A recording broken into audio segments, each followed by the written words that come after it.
So you want to write a Hollywood blockbuster? Well, I got you, my friend. Everybody loves an underdog. There was this guy called Kurt Vonnegut, very talented writer, novelist, and he decided that he could define the shapes of stories. And what he noticed was the underdog story, what we call the Cinderella arc, is an incredibly effective way of tugging on your audience's heartstrings. What does it look like? It looks like this table. The shape of the story means that you can just substitute any detail into it and you'll be onto a winner. So what we have here is beginning and ending. So this is our timeline. And vertically what we have is the good fortune, ill fortune. Basically how well things are going for a character.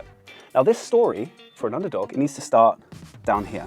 We need to have a tragic beginning. So if we take the case of Cinderella, we have a very, very sad girl. She's been orphaned. Well, she hasn't been orphaned, she's lost her mother. Her father has remarried, she's very unhappy. Awful stepsisters, miserable existence. It needs to start with that really depressing kind of a vibe and just chug along at that rate for a while. But things need to change to give the audience hope. So we meet the fairy godmother, we get a nice dress, we get to the party, and we have the perfect night.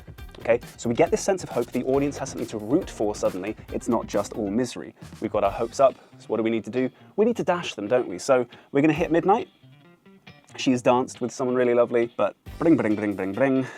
Midnight hits. And we're back nearly to where we started. But why are we not at the very bottom? Because we have hope now. We have a sense that things could get better. She has learned from this experience. And so we travel along at this for a while, and then slipper fits, we save the day, and we get infinite and endless happiness, okay? Now that structure, you can substitute anything into it and it's going to work. I often tell the story of the peanut butter M&M who just wants to be eaten but was in a box, a bag of regular M&Ms and therefore gets kind of rejected and left out, but gets bought by someone, gets home with them, gets into their mouth, exciting, exciting. They got a peanut allergy, spit it out, rolls under the sofa, covered in dog hair, sad times. The dog finds it, hooray, family dog, under the sofa, eats it, nirvana is achieved. Now that's a stupid story, but if you tell it following this structure, you will have your audience caring, and that is the trick. Take them on this journey and you've got them in the palm of your hand. I recommend you try it.